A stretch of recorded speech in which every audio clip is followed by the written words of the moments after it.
Boa noite, boa noite. Boa noite.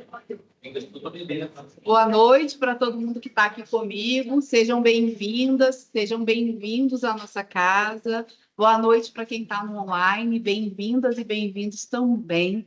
É uma alegria termos essa semana espírita com tantos estudos que alimentam o nosso coração, que despertam reflexão.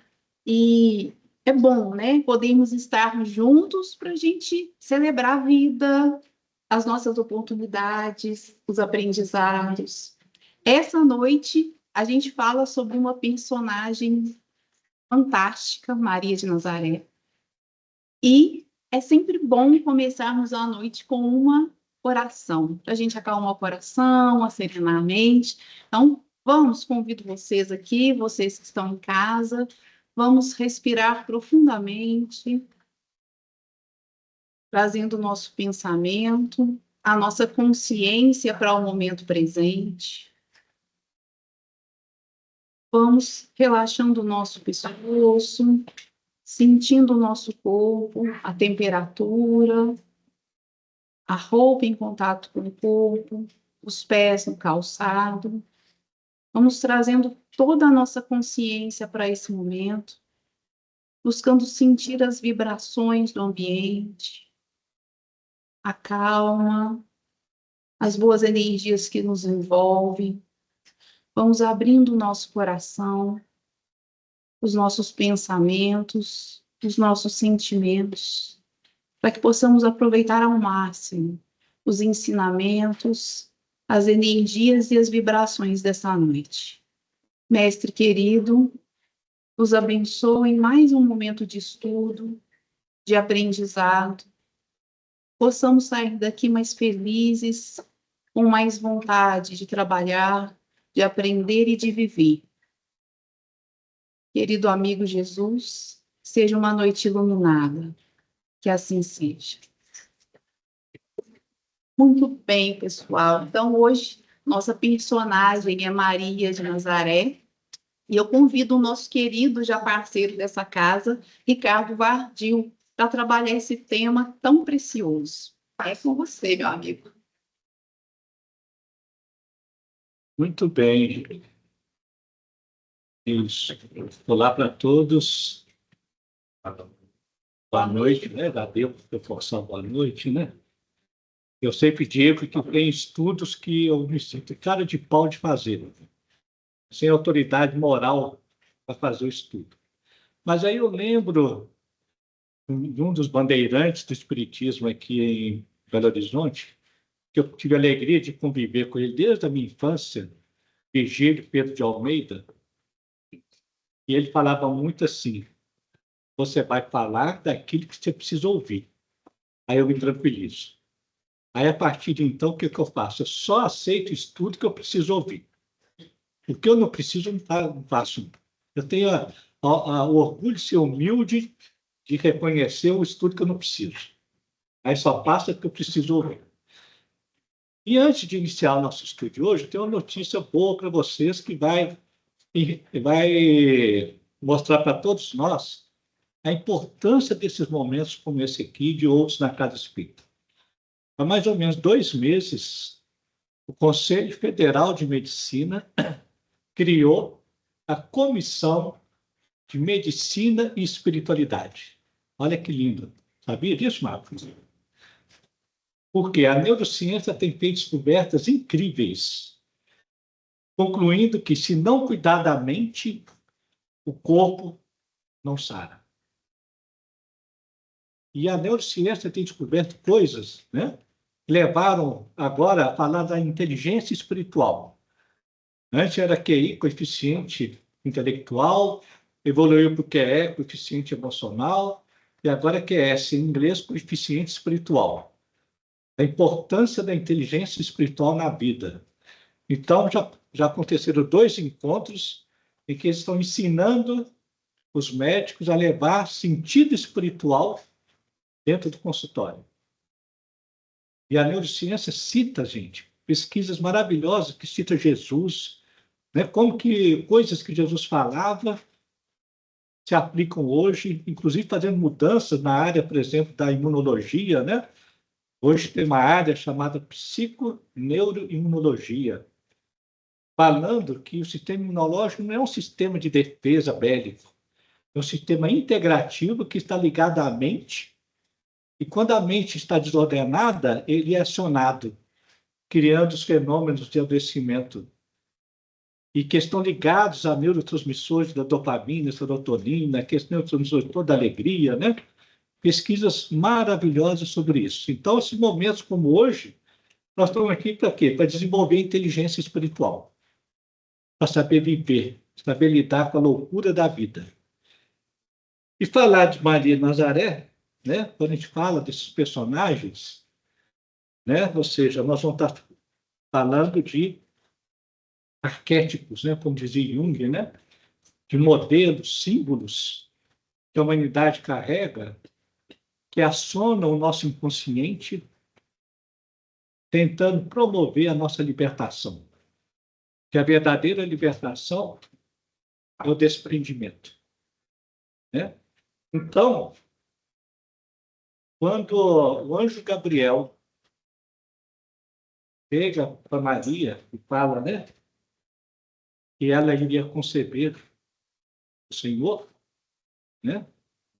Maria fala, vou ler aqui, eu não tenho relação com homem algum. Como que isso seria possível? E aí o anjo fala, para Deus nada é impossível. Olha que coisa linda, gente. Sente isso no coração. Para Deus nada é impossível. Já começamos a refletir, gente. Então, tudo que acontece ou não acontece, Deus sabe. Se não está acontecendo do jeito que eu quero, porque Deus acha que é melhor assim. Mas para Deus nada é impossível. E aí Maria responde a grande resposta arquetípica, que é um desafio para todos nós. Aqui está a serva do Senhor. Eis-me aqui, Senhor. Gente, você imaginou você falar isso no dia a dia da vida? Né? Ou seja, todos nós somos convidados no dia a dia da vida, seja em circunstâncias dolorosas ou em circunstâncias de mil nadas da vida, a dizer, eis-me aqui, Senhor. Eis-me aqui, Senhor. Mas o que é isso, né? Então, vamos estudar aqui hoje alguns arquétipos que a Maria representa. A loucura desse desafio de conceber o Cristo em nós. E essa que é a proposta. Como conceber o Cristo em nós diante dos desafios da vida. Ok?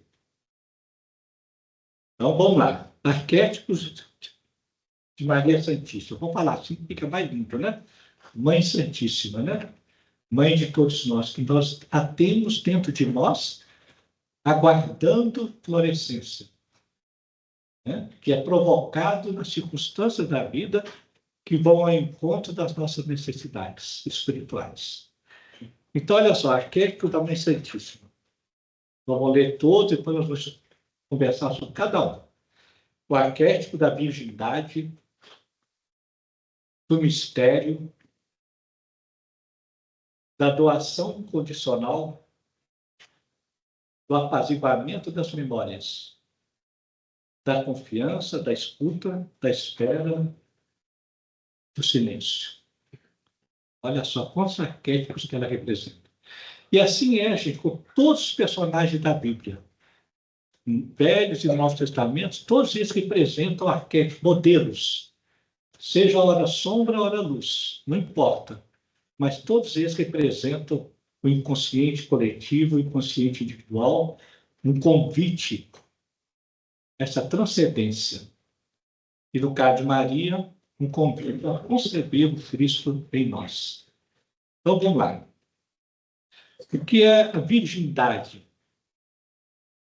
Para conceber o Cristo em nós, nós temos que nos tornar virgens, que é um estado de silêncio interior, um estado de pureza de consciência. Vou falar tudo, depois nós vamos conversar. Um estado que vai além de algo físico, biológico e material. Um estado de não julgamento, de não condenação, de não dualismo. Por isso que o doutrina espírita fala muito de fora da caridade na salvação. Porque não julgamento, benevolência, dá sentido do bem em tudo. Olha que desafio. Ou seja, conceber o ser virgem é um estado em que a gente nós abrimos a nossa mente para acolher uma escuta do outro, uma escuta do novo, do inesperado, tá certo? Em que nós não mais classificamos a vida se é mal ou bom. E é isso que a nossa mente classifica. A nossa mente classifica todos os acontecimentos da vida se é bom ou se é mal. Mas se tudo vem de Deus, causa primária de tudo, primeira pergunta do Livro dos Espíritos, tudo é bem, porque vem de Deus. Só aí já muda tudo, gente. Tudo é bem. Como assim? Como nós nos identificamos muito com o humano, esquecendo que somos espíritos, e como humanos, está cheio de acontecimentos na vida que a gente rotula de mal. Mas se vem de Deus, é bem. Porque todo acontecimento que aqui nasce em nós, o Cristo nasce em nós algo que nós não possuímos. Percebe? Então isso aqui já é chique demais, gente, é prático. Vamos à prática, né? Alguns meses atrás, nosso carro teve um problema, ficou na oficina 1 mês e meio. Gente, eu era doido para ter filho mecânico e um advogado. Não tive. Advogado mecânico se entrega para a mão, né? Sabe nada, pode falar o que quiser, que é amém. Não tive. Então ficou lá 1 mês e meio. Aí ligaram, o carro está pronto. Fui lá buscar, gente. Quando eu sei que entro no carro, já estou indo embora, ligo o carro, não está funcionando. Não funcionou. Eu olhei aqui, espera aí, ficou 1 mês e meio. Já acertei lá, não está funcionando. Na hora a gente lembra isso aqui e fala assim: eis-me aqui, Senhor. O que queres de mim? Causa primária de tudo. Foi o Senhor que criou isso. Para nascer em mim o que eu não tenho. Misericórdia, porque eu já estava levantando a espada. Gente, eu morro de saudade da época da espada. Você resolvia as coisas fácil, era meter a espada no outro e pronto. Agora a espada que Jesus trouxe é na alma, não é no outro mais, não. Aí eu pronto, Senhor, o Senhor quer que nasça em mim o que eu não tenho, que é misericórdia. Tá bem, Senhor. Respirei fundo, saí do carro e fui na secretaria da oficina. Minha cara, jovem. O carro não está funcionando. Como assim? Vamos lá. Ela pediu perdão, desculpa, chamou o mecânico, tal. E eu tive que pagar a bateria. E descarregou na oficina. Eu falei, olha, o Senhor quer que eu circule o dinheiro. Porque não me pertence, não me pertence. Ele está pedindo, circule o dinheiro. Eles estão precisando. Louvado seja. Amém, Senhor. Obrigado por essa oportunidade. Perceberam? Concebeu Cristo, gente. Usa essa tática. Deus causa primária de tudo. Tudo que acontecer, você fala, olha, foi a causa primária. O que o Senhor quer de mim, Senhor? Porque a vida é assim. Se eu, como espírito, peço a Deus coragem, ele envia o perigo. Se eu, como espírito, peço a Deus sabedoria, ele envia uma família cheia de problemas. Se eu, como espírito, peço a Deus tolerância, ele põe um chato do meu lado. Depois que eu aprendi isso, eu não peço mais nada a Deus. É fria.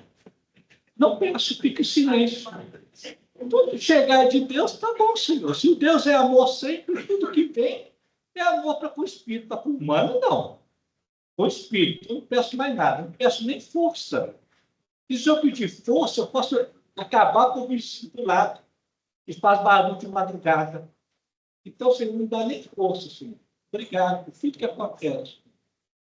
Então, veja bem, eis-me aqui, Senhor. Está de virgindade. Né? Tem uma história linda, real, de um pai que teve os 2 filhos assassinados. O assassino foi preso, né? Foi preso, e aí o pai fez essa pergunta, numa entrevista, e fez: o que o senhor quer de mim, senhor, com essa desgraça? E ele entendeu o que o pai queria. E como a mãe santíssima, ele falou: eis-me aqui, Senhor. E passou a visitar mensalmente o assassino na cadeia. Visitavam, acolhiam, e o tempo foi passando, e certa vez perguntaram ao assassino o que ele achava daquilo. E ele respondeu: eu nunca soube o que era amor. Foi através dele que eu aprendi o que é amar. Eis-me aqui, Senhor. Diante do horror, nós somos convidados à virgindade da Mãe Santíssima. Ok? Vamos para frente, né? Então, olha só, desse não dualismo. Não dualismo é isso que eu falei, do bem e do mal. Né? Nossa mente é habituada a adjetivar as coisas, a classificar as coisas, gerando julgamento e sofrimento, dificultando a cada instante a concepção do Cristo. E aí nós temos que ficar atento na nossa mente. Como diz Emmanuel, a mente é uma ilusão que salteia a inteligência.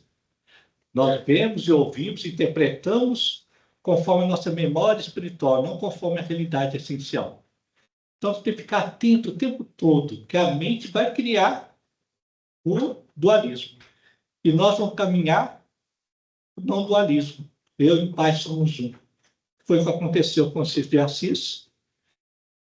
E com um ano, uma deprê danada enfiada numa caverna, e foi lá dentro que ele cantou o hino Irmão Sol, uma Lua, que não era um louvor à natureza, mas era um louvor ao encontro com seu self, ao Deus interior.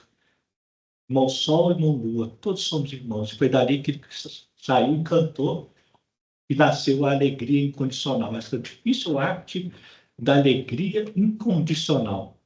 Imagina, né? As historinhas de Francisco de Assis são lindas, né? Bateu a porta na cara dele, chovendo, e saiu cantando e rindo. Oh, gente, imagina, um dia nós vamos fazer isso, né? Porque o humor é a arte dos iluminados, viu? Tem que rir da própria desgraça, gente. Não dá conta, não, viu? Depois vamos falar mais disso aí. Então, vamos lá. Vamos continuar aqui, viu? É preciso entrar em um estado de silêncio, um estado de vacuidade, de total receptividade para que o Cristo possa ser gerado em nós. Um silêncio da mente. No budismo, fala que a mente é um bando de macacos. No hinduísmo, fala que a mente é uma criança deseducada.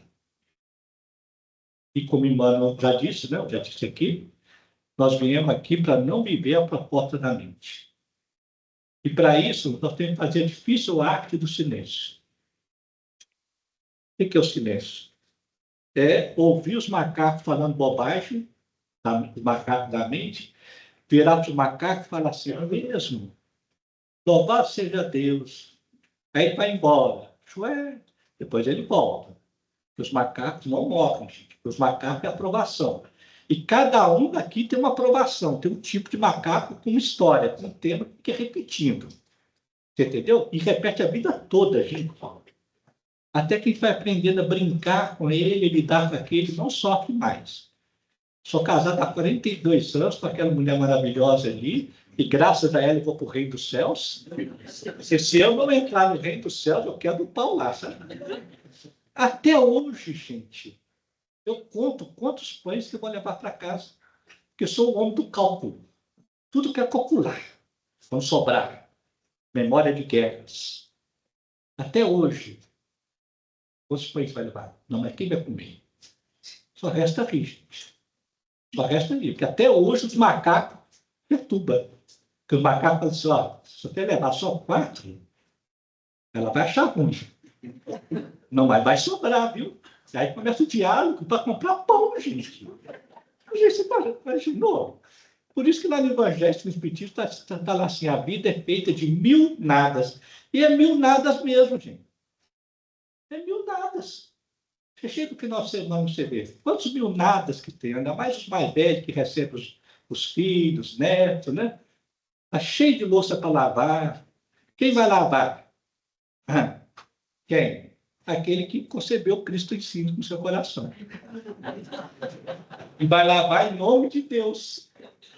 Em nome de Deus, porque se não lavar em nome de Deus, vai excomungar, vai xingar o genro, a nora, todo mundo. Gente, outro dia eu comprei caqui, eu adoro caqui, passou a época, né? Comprei, fui lá na vizinha para comer. Meu genro mora na roça, no interior, chegou e comeu tudo. Comeu tudo, deixou nada para mim. Eu olhei aqui e falei assim, Senhor, o Senhor está me dando uma oportunidade, né, de servir, não é, Senhor? Está bem. Obrigado, Senhor. Aí eu fui lá e comprei mais caqui para ele. Vamos, caqui bandido, vamos tudo.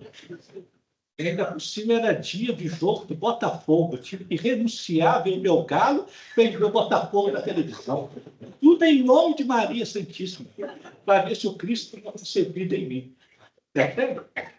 Então é necessário silêncio da mente. É fácil não, viu, gente? Isso é exercício constante. Tem hora que a gente consegue, tem hora que não consegue, e a gente vai. E aí o Emmanuel fala, é necessário renovar o modo de sentir a vida. Olha só, o modo de viver o sentimento. Por quê? Cada acontecimento da vida suscita o despertar em nós um sentimento. Se eu disser que esse sentimento ele é verdadeiro, gerou sofrimento, porque eu vou querer prestar conta. O que o Evangelho fala lá no Bem-aventurados Aflitos? Passar pelos revés da vida com indiferença e alegria. Indiferença ao sentimento que despertou em você. Porque quando você vê o outro folgado lá na poltrona, vendo televisão, enquanto está cheio de coisa para fazer em casa, você vai lembrar assim, olha, fui eu que escolhi esse folgado antes de reencarnar. Que aí eu pedi a Deus para trabalhar. Então ele me deu um folgado. Então, eu tenho que amar o folgado. Fiquem na poltrona, folgado com alegria. Porque eu vou ficar com Jesus aqui. Eu te mato, folgado. Entendeu como é que é? Então, é indiferença. Vai lá, deixa o folgado. Se quiser falar, fala, mas sem exigir nada, sem esperar nada em troca. Porque a gente não recebe do outro aquilo que dá. E constatar isso é uma libertação, uma dor profunda, uma solidão e uma libertação. Porque cada um dá o que se é. Cada um dá a sua singularidade, o seu dom. Percebeu? Então, esse silêncio diante de ver coisas estranhas, no convívio diário, é isso mesmo, pai. Ele ainda não sabe o que faz. O que me resta? O silêncio. Entendeu? De ver, e aí vai ocorrendo fenômenos estranhos, um esvaziamento, uma estranheza, solidão. Só que é uma solidão com Jesus, com a Maria, é uma solidão que te abraça a solidão do outro. Uma solidão solidária. É diferente. Porque todo relacionamento tem um propósito. Conceber o Cristo em nós. E todo relacionamento passa por 3 etapas. A primeira etapa é a ilusão de que 1 mais 1 igual a 1. Nós somos feitos um para o outro igualzinho. Aí vem a crise, entra a segunda etapa, 1 mais 1 igual a 2. Constatação dos opostos. Está lá no Evangelho o princípio do taoísmo. Deus coloca os opostos juntos. Filho. Para pensar. Não é assim? Observa a convivência familiar. Os opostos estão juntos. Por quê? Para nascer o amor incondicional. A incondicionalidade que nós vimos aqui em Maria. E reconhecer isso é lindo. Porque cada um vai dar o que se é e não exigir do outro o que não tem para dar. Não é isso? Aí faz as pazes, gente. Como aconteceu com a cigarra e a formiga. Você lembra da historinha Cigarro e Formiga? Cigarro só cantava, chegou o inverno, bateu na porta da formiga, a formiga deu uma banana para ela, afogado, você não trabalhou, se dane. Mas aí a formiga concebeu Cristo. Da sua virgindade, ela concebeu Cristo. Chegou o inverno, cigarro bateu na porta da formiga, e a formiga disse: entre. Você só sabe cantar, eu só sei trabalhar. Assim você canta e passamos o inverno junto, alegrando o meu trabalho. Pronto, passaram o inverno felizes, cada um dando que si. Foi concebido Cristo na não dualidade da vida. Percebeu? Ok? Se quiser perguntar, pode perguntar aqui. Pode, né? Então tá bom. Então vamos lá. O arquétipo do mistério. Existe em nós alguma coisa de mais jovem, de mais profundo, que é a recusa do ser, que o esquecimento do ser. A vida nasce no mistério. Mas o que quer dizer esse mistério? É o arquétipo de Maria Santíssima que vem nos convidar a nos conectar com ele. Maria Santíssima nos convidando ao encontro com a nossa herança divina. A vida, a gente, é cheia de incertezas, não é mesmo? A cada hora pode acontecer qualquer coisa com qualquer um. Não sabemos nada. Não é? É um mistério.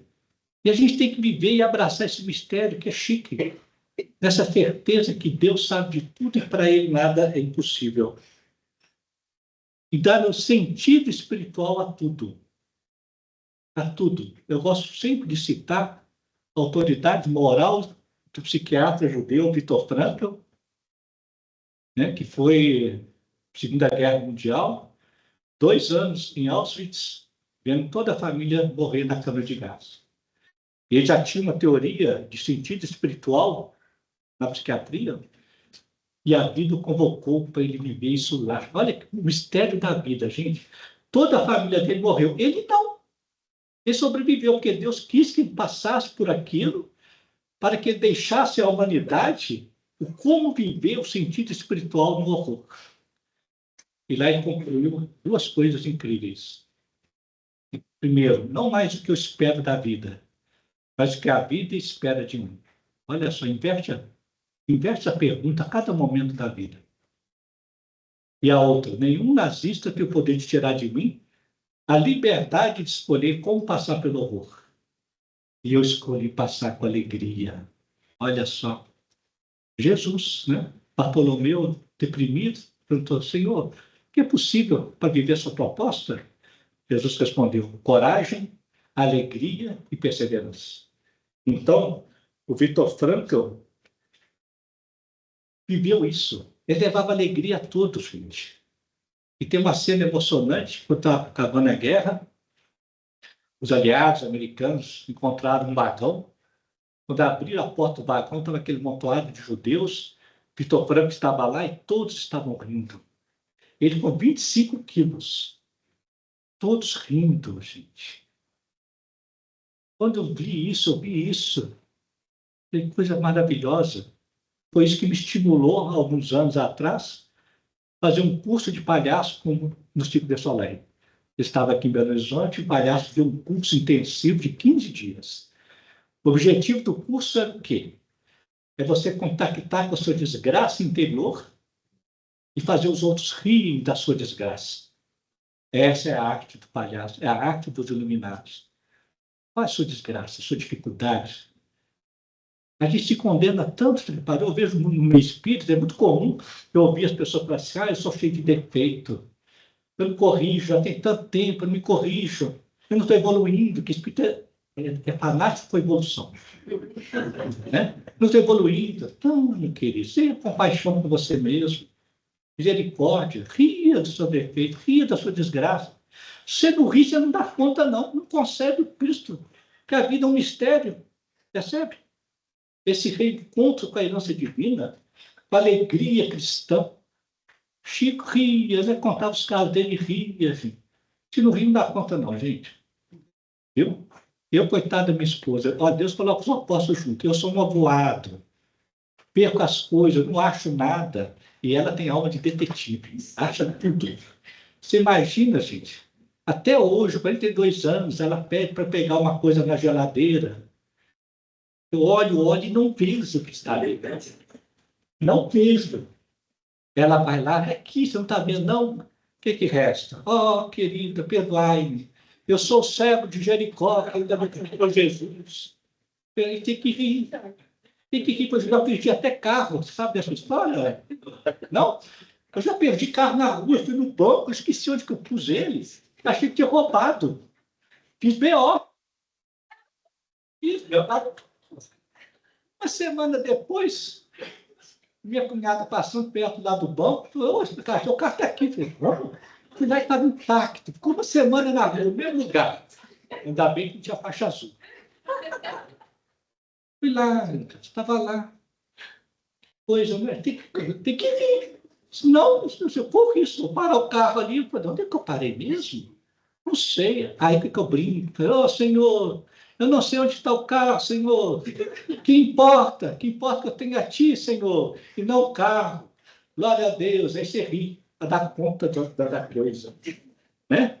Então, esse mistério da vida, né? A vida nasce, esse mistério, né? De que a vida é cheia de verdades relativas. Todas as nossas verdades são relativas. Todas. Né? E aí nós temos que ir ao encontro das verdades universais. Quais são as 6 verdades universais? Deus, causa primária de tudo. Deus, amor sublime. Justiça sublime. Interdependência. Impermanência e o não eu. São as 6 verdades universais. A impermanência, né? A vida é assim, está lá no Espírito, vicissitudes. Hora sobe, hora desce, hora está tudo bom, está tudo ruim. Tem semana bem, tem semana ruim. É assim mesmo. Um dia a gente come arroz e feijão, outro dia estrogonofe. Cada dia de um jeito, cada semana a gente quer estabilizar, né? Naquela neura da felicidade, ser tudo bom sempre. Que nada. A vida oscila, aceitar isso. A interdependência, estamos todos conectados. Todos. A matemática cósmica é incrível. Por isso que o mistério é lindo. Com semelhante espera acontece algo. Estamos todos conectados. Se não está acontecendo o que deseja, porque não é para acontecer. Porque se tiver acontecendo, acontece. Né? Então vamos lá. Tem que controlar o tempo aqui, né? Ok? Então, todos conectados, gente. Tudo tem a ver. Tá? Tudo tem a ver. Você está aí, né, com um companheiro, passa seus 50 anos, tentando arrumar uma companheira, não arrumava. Falei, uai, se você escolheu a prova de não ter companheiro, vive em paz. Feliz não, vive em paz. Se tiver que arrumar, Deus arruma. Não precisa nem postar no Instagram, não postar em lugar nenhum, não. Não precisa de sair, não vai nada. Deus leva o que você necessita. Dito e feito, ele voltou e me contou. Você acredita? Eu estava andando na rua, um homem caiu na minha frente. Ele é uma pessoa assim, pessoal, tem que socorrer, né? Se fosse atrás, não socorrer, não, mas na minha frente. Socorreu, levou para um socorro, o homem morreu. E ele casou com a mulher dele. Glória a Deus. Né? É assim que Deus é, viu, gente? Por isso que Paulo fala, conhece o verdadeiro cristão quando as olhos do mundo se tornam um louco pacífico. Está lá, Paulo Estevam. Mas Deus é assim, tá bom? Então fica triste, não. É isso mesmo, vamos caminhar. Maria é o estado de confiança original. Onde está esse estado em nós? De confiança, né? Algumas vezes já podemos sentir, tocar e vivenciar esse estado, quando nós não mais projetamos sobre a realidade nenhuma memória. Quando é tudo, depois comenta. Quando nós fazemos confiança àquele que é. Quando nós dizemos sim àquele que é. Maria é o sim original. Onde está esse estado em nós? Né? Quando nós fazemos silêncio. Quando nós não projetamos mais nada na realidade, eliminamos a memória. Porque a memória alimenta o desejo. Desejo gera estresse. A neurociência descobriu uma coisa incrível. Quanto mais se deseja, menos dopamina tem. Mais infeliz fica. Olha só que lindo. Conclusão da neurociência. Quanto menos desejar, melhor. Na biologia da felicidade, uma pesquisa maravilhosa que fizeram no mundo inteiro, quem tinha mais dopamina, serotonina, que é neurotransmissores, endorfina e tal, os africanos. Não tem nada a desejar, só resta cantar e dançar. Morro de inveja deles. E a gente achando que, né, nós não precisamos deles. Por exemplo, então, olha só, é o que Lacan, na psicanálise, concluiu. Nós somos seres eternamente faltantes e desejantes. E a cura é dar o que nos tem. Olha só que louco, gente. Tá triste? Dê alegria.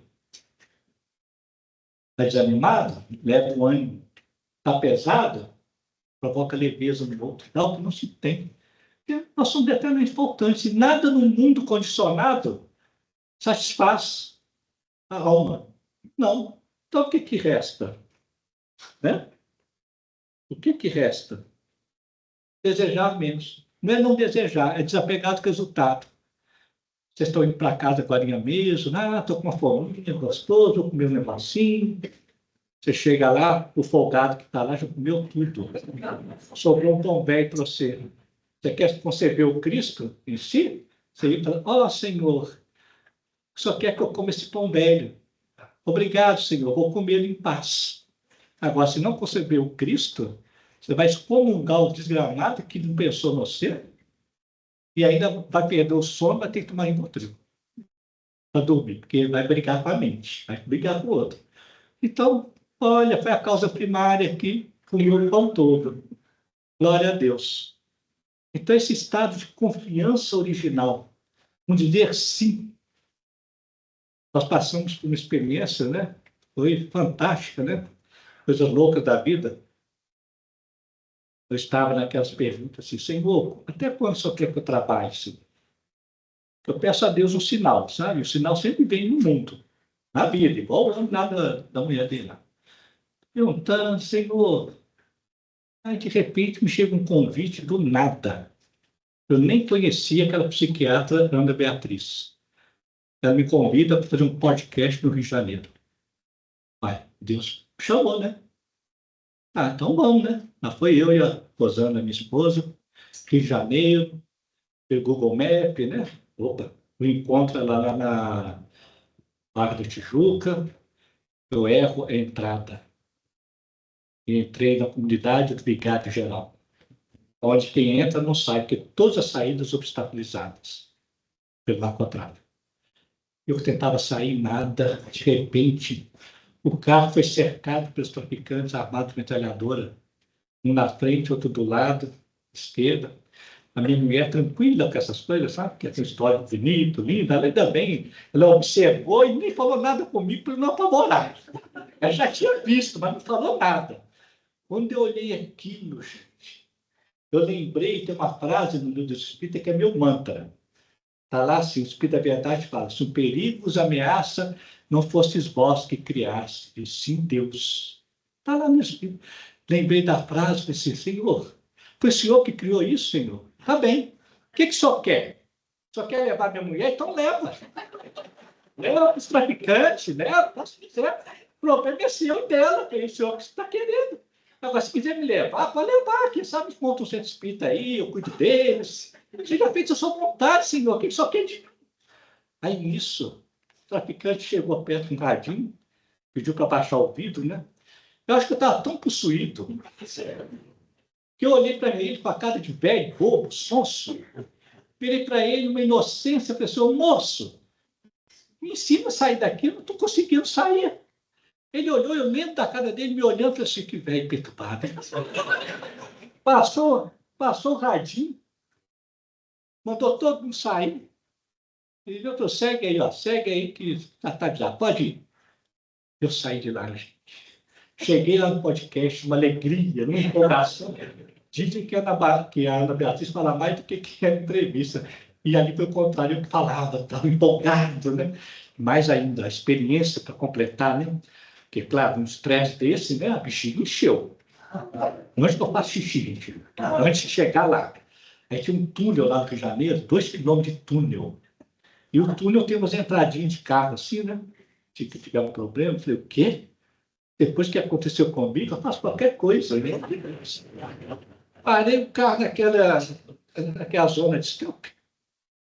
E fui fazer xixi ali, gente. Quando eu saí do carro, barulho, todo mundo andando a 5 km por hora. E o vento, gente, que alegria infantil. Eu fazendo xixi, o vento levando xixi. Imagina a cena. Aquele velho fazendo xixi assim, o vento levando xixi, não sei para onde. Gente, que coisa linda, outra gente neta aqui. Eu estou fazendo xixi no túnel. É legal demais. Tinha que esvaziar, porque o estresse, né? Eu cheguei na alegria, falei, meu Deus, a confiança. Agora, eu tenho essa confiança sempre? Sei não. Porque são momentos luminosos que a gente passa. Que sente a presença de Deus tomando conta tão grande. E às vezes pode acontecer outros momentos que a gente perde isso, perde essa conexão, né? E não dá conta. É isso mesmo. Por isso que Paulo de Tarso falava. Quantas vezes que eu devo fazer, não faço. Como é que é? O que eu devo, não faço. O que eu devo, ainda não faço. E o que não devo, ainda faço. Eu esqueci tudo para trás, prossigo para o alvo. Olha que lição doce. Se você excomungou alguém, não deu conta do silêncio, não tem importância. Fique em paz, prossegue para o alvo. Então vai ter dias que a gente vai conseguir ter essa confiança original. Né? Diante de um filho cheio de problemas, surtado, né? Dessa, meu Deus do céu, desse, né? Vai ter, não vai ter sucesso ou não. Está lá no livro dos Espíritos, sucesso material é fatal, já está previamente determinado. Sucesso moral é de cada um. E o humano ainda fala, sucesso não depende de esforço próprio, depende da necessidade de cada um. Olha que conforto, gente, para pais que estão preocupados com os filhos, né? Nessa empregabilidade no mundo, qual curso vai fazer ou não. Fique em paz, meu filho. Está cheio de gente com a voz horrorosa, fazendo sucesso, e fica a ouvir aquilo ali. Já viu? Tem um povo com uma voz maravilhosa que não sai do bar, só toca quando consegue no bar, que não vem para ter sucesso. Então, louvado seja, louvado seja. Então, o sim original é uma confiança e tira de nós essa tensão entre o ideal e o real que a gente cria. Porque um ser, quando vai se iluminando, não trabalha mais com o ideal, trabalha só com o real, com aquilo que é, fazendo aquilo que Jesus disse, não resistais ao mal. O mal é tudo aquilo que me contraria. Se eu não resisto mais, eu estou presente naquilo que é real. Não fico idealizando. O ideal gera sofrimento e gera adoecimento. Essa tensão entre o ideal e o real. É aquilo que Emmanuel fala, que fé deixa de ser crença para ser certeza de Deus em nossa vida, em qualquer circunstância. É qualquer, viu, gente? Que a gente seleciona, né? Na área médica é muito comum assim. Você faz opção de exame, chega lá, deu tudo bem, você fala assim, graças a Deus, está tudo bem. E se deu tudo ruim, é graças a quem? Ao capeta? Não, é graças a Deus também. Deu tudo ruim. Deus quer de mim alguma coisa. O que resta? Aceitar. É ruim? É chato demais adoecer. Mas até isso a gente tem que fazer aceitação. O que queres de mim, Senhor, com essa doença? Quer nascer uma nova consciência, que esse é o objetivo da enfermidade. Conceber o Cristo. Cada adoecimento é uma oportunidade de conceber o Cristo em nós, de nascer uma nova consciência que me liberta daquela linguagem. Como dizia um padre Anselmo Blum, que foi médico, né? Ele falava bonito que a doença, as ansiedades, o pânico, a impotência, é Deus falando com a gente assim, é só te pedir 5 pães e 2 peixes. O resto sou eu que dou. É lindo demais, gente. A gente quer dar 5 mil, né? O outro quer dar tudo para ver feliz. Quem disse que a gente tem poder de fazer o outro feliz? Não tem. Nós não temos. Então, o que resta? Acolher. O que é que me acontece? Qual a razão de tudo isso? Né? Arquétipo da anunciação. Não temos por essa nova dimensão que se abre dentro de você. Você conceberá. Mas eu não conheço homem algum essa nova dimensão que se abre dentro de você. Tem momentos da nossa vida, gente, que é uma escuridão, uma loucura. Tem um livro de um autor, São Tomás da Cruz, que falava da noite escura da alma.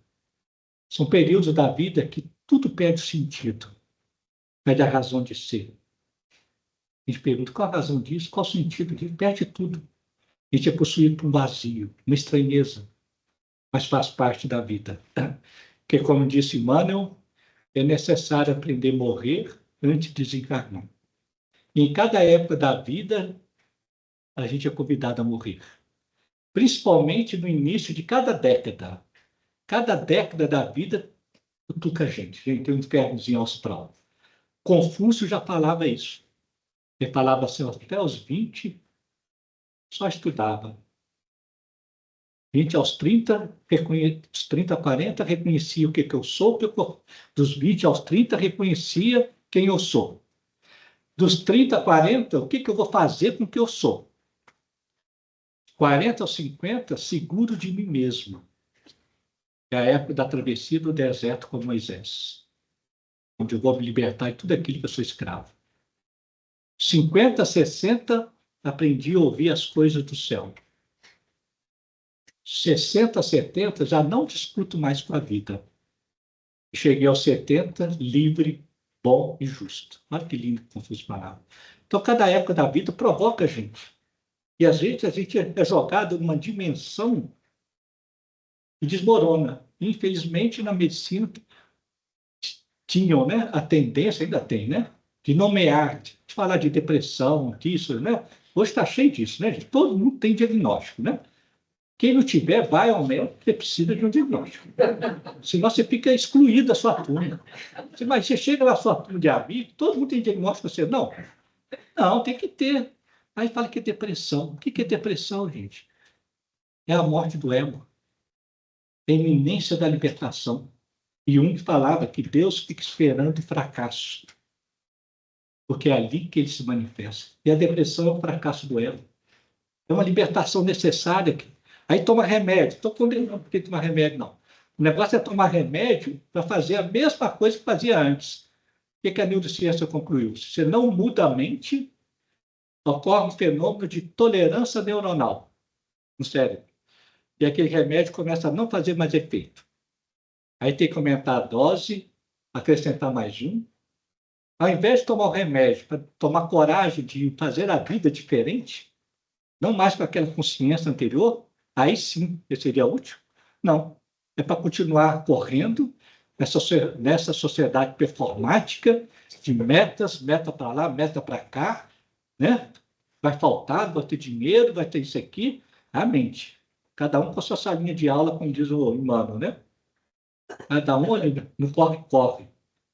Esquecendo, sempre nós vamos ter em falta. A mulher chegou para Jesus e lavou os pés de Jesus com perfume caro. Os discípulos chegaram e falaram: Senhor, mas esse perfume é caro, nós podíamos vender e dar aos pobres. E Jesus disse: pobres sempre os tereis, a mim não. Olha que lindo. Sempre nós vamos estar em falta. Sempre. Sempre vai ter processo para responder, e-mail para responder, zap para responder. Sempre vai ter alguém cobrando meta. Né? Nós estamos vivendo na era da meta. E aí, você quer viver isso com Cristo ou sem? Ah, mas se eu não cumprir, posso perder o emprego. Quem te desemprega ou emprega é Deus. Não é o seu patrão, não é o seu chefe, é Deus, tá? Então, pode dar o seu melhor e desapegar do resultado, como diz Paulo. E como diz Jesus, plante e pode dormir, porque quem faz a planta crescer sou eu. Jesus falou isso, eu adoro isso. Isso faz parte para a gente, não traz? Você vai, então pronto, filho. Igual uma pessoa falando, gente, eu resolvo 8 processos, chega a 20. Isso mesmo, vai continuar, então fique em paz. Para que eu trabalhar fora de hora? Para quê? Chegar em casa exausto, esperando receber coisas lá de casa e não receber nada. Ela tem que arrumar filha, arrumar isso, aquilo, cansado, exausto. Não, pode terminar, sempre vai. Mas fica me cobrando, deixa eu cobrar, ele tem direito, fique em paz. Fique em paz. Isso seria a falta. Pobres sempre tereis. A mim, não. Ok? Então, a gente vive, né, essa dimensão que se abre dentro de nós e que muitas vezes é precedido de uma noite escura, de uma depressão, de um pânico. O pânico, gente, é a antessala da libertação. É quando você está constatando, você não dá conta, está exigindo demais. E ali a gente aprende a amar a imperfeição. Foi isso que Jesus nos ensinou. Amar a imperfeição. Se for olhar cada discípulo de Jesus, cada um tinha uma estranheza. Ele convocou cada um. Pedro, tempestuoso, Bartolomeu deprê, do outro teimoso, cada um com sua natureza, ele aproveitou a parte boa de cada um. Percebe? Então, é nesse momento de vazio, de estranheza, que às vezes a vida fica sem graça, que guarda a potencialidade de nascer algo novo, que é a graça divina em nós. Tá? Então, faz parte da caminhada, ainda mais com as idades avançando, a turminha aí dos 60 em diante, ó, se prepara, porque é assim mesmo, né? Aposenta e acha que vai para aposento, né? E aí começa, meu Deus do céu, a arte, a difícil arte transformar o ordinário em extraordinário. Conceber o Cristo em coisas mais simples da vida, fazendo um bolo, um almoço, e ainda fazer, desapegado do resultado, que se ninguém comeu, você fez o bolo, foi para Deus, não foi para os outros comer, não. Porque se você faz o bolo e ninguém come, você vai cobrar. Eu fiz o bolo, você não comer, nunca mais vou fazer. Não, gente, Deus pediu só para fazer o bolo. Se comeu ou não, louvado seja Deus. Senão a gente vive, a gente transforma em agiota do afeto, já viu? A gente dá e depois cobra. Dei meu sangue por você. Olha lá, minha filha tem 2 semanas, 3 semanas que nem me liga. Glória a Deus, que bom, já está preparando para você partir. E quando você partir, se não é mãe dela mais, já está pronta, já está fresquinho, está pronta. É assim mesmo, que bom, é assim que ela dá conta. Para que cobrar? Gente, é louco demais. Percebeu? Então, esse momento em que os autores falam muito bonito, é no absurdo da vida que nasce a graça do Espírito. Tá? É no absurdo. Que a gente abraça e acolhe, e o nosso coração vai se tornando uma hospedaria. Uma hospedaria. A gente acolhe a tudo e a todos. Nós vivemos uma experiência linda lá em casa, né? Que eu falo que a gente tem que transformar a vida no laboratório, gente. Laboratório é experiências loucas, né? Na época da eleição, de direita, esquerda, lá em casa tem os dois, né? Direita e esquerda, né? Aí a gente acolhe o outro. Lembra que Emmanuel fala, respeita a zona nevrálgica de cada um. Não toca na zona nevrálgica, não. Respeita. Cada um tem o seu papel no mundo. Aí você põe para o preto da esquerda de lado, para a direita, e lá em casa tem um quintal. No final de semana, a turma da esquerda reunia lá para comemorar, fazer lá um encontro. Na outra semana era a turma da direita. Louvado seja o Nosso Senhor. Né? Afinal, é Ismael que define os nossos governantes, né? A gente, né? Vem aquilo que a gente precisa. Todos são missionários, né? Louvado seja. Aí vai. Aí aconteceu o inusitado, né? E o filho da esquerda, né? Estava fazendo campanha para candidato. A candidata sofreu ameaça de violência. E ele perguntou se ela podia passar alguns dias lá em casa, porque lá em casa é seguro. Não sei de onde que tirou isso, sabe? Aí pode, ela foi ela, o marido e a filha. Passaram algumas noites, alguns dias lá em casa, eu só olhando na porta, daqui a pouco passa uma metralhadora lá. Louvado seja Deus, é causa primária. Pode passar a metralhadora. E ela foi, ficou, depois foi embora, e aconteceram outros fatos. E o filho, em gratidão, olha que lindo, ele tatuou no pulso dele as coordenadas geográficas lá de casa. Eu perguntei, por que você fez isso, filho? E aqui é um lugar que eu sei que eu posso vir, é um lugar seguro. Falei, meu Deus, venci a reencarnação com esse. E era da esquerda desde 4 anos. 4 anos de idade já mostrava que era da esquerda, né? E aí eu brinquei com ele, que eu não deixo de brincar, não pode, né? Falei, nossa, meu filho, agora não podemos mudar aqui e vender a casa, né? Você tatuou as coordenadas geográficas, mas posso ter problema vender a casa. Então, escravo daqui, né? Louvado seja, se for da vontade de Deus, então tá bom. Percebeu, gente? Então, essa virgindade, essa sombra aí, né? esse contato com os nossos medos e as nossas recusas. Todo medo, gente, gera um apego. Guardem isso, viu? Isso encurta a terapia, viu? Todo medo gera apego. O apego gera o desejo. O desejo gera estresse. E de onde que vem toda essa linha de sofrimento? O medo. E de onde que vem o medo? Da ilusão da separatividade de Deus. Então, quanto mais afastado de Deus nós estamos, mais medo possuímos. E o medo gera o apego. O apego gera desejo e gera o estresse. Então, nós temos que voltar no tempo e resgatar a confiabilidade, a confiança original, mais profunda de todos os nossos medos e nossas recusas. Saber que para Deus, nada é impossível. Resgatar isso. Isso é trabalho todo dia, constante, gente. Porque a nossa mente não para. Nossa mente não para. Ela é a mesma a vida toda que fica aqueles macaquinhos da mente. Toda hora te entrega. Gente, eu tenho uma saudade da época que eu não tinha celular, porque se a mulher atrasa, não chegava em casa, você esperava, né? Mas bom. Agora, se ela não chega em casa, você liga para o celular. Ela não atende. O que a mente bélica que imagina? Aconteceu alguma coisa. Aconteceu, é desgraça. Eu ligo, não atende. Ela pôs no silencioso, só para karma. Entendeu? A causa primária fez ela colocar no silencioso, os macacos da mente ficavam cutucando e eu ia falar o quê? Seja feita a vontade de Deus. Se aconteceu alguma coisa com ela, o problema dela é com Deus. E notícia ruim chega logo, porque as boas não chegam não, né? Notícia ruim chega logo. Louvado seja Deus. Aí pronto, fica em paz, mas os macacos não morrem. 42 anos que eu fico assim, cadê ela? Onde é que ela está? Eu sei por que o Chico me revelou, vou contar isso aqui agora, mas é para outro momento, vocês me chamarem. Outro momento. Eu sei por quê. Está lá na memória. Daquilo que, né, como Emmanuel fala, a gente enxerga a vida conforme a nossa memória espiritual. E a minha memória foi de algo que eu fiz com ela e que hoje eu tenho medo de perdê-la. E aí já estou, gente, preparando para a morte dela, viu? Se ela for primeiro que eu, já estou vivendo como se ela não existisse. Gente, não é lindo demais. Se não existisse, louvado seja Deus. Se for, sumiu, louvado seja Deus. Chegou a hora. Louvado seja. Então vamos. E vamos terminar com a fala do mestre Eckhart, né, que é um mestre da Idade Média, que influenciou toda a geração de filósofos e foi condenado pela fogueira, mas morreu antes de ser queimado.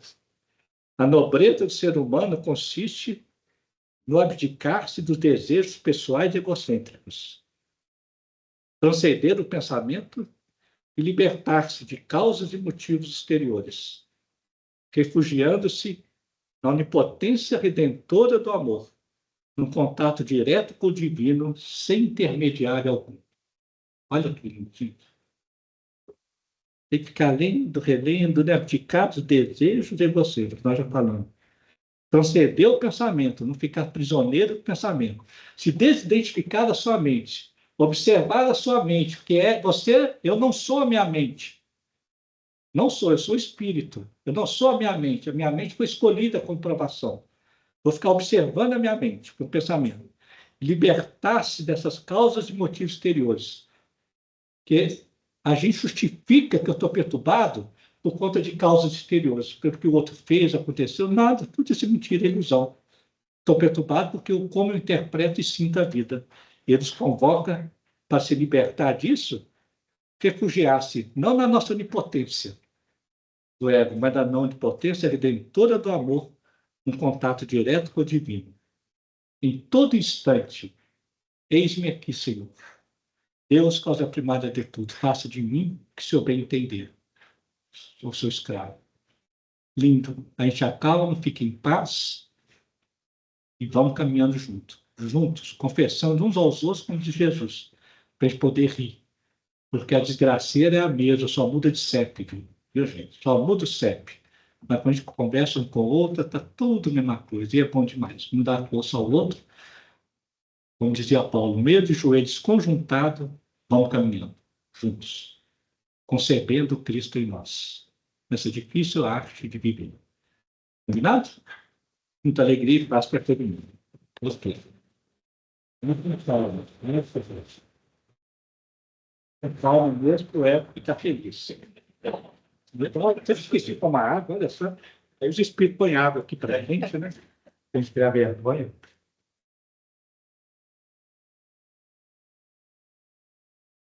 Muito bem, que ótimo, né? O coração fica leve, a gente reeducado, o humor faz uma diferença, né?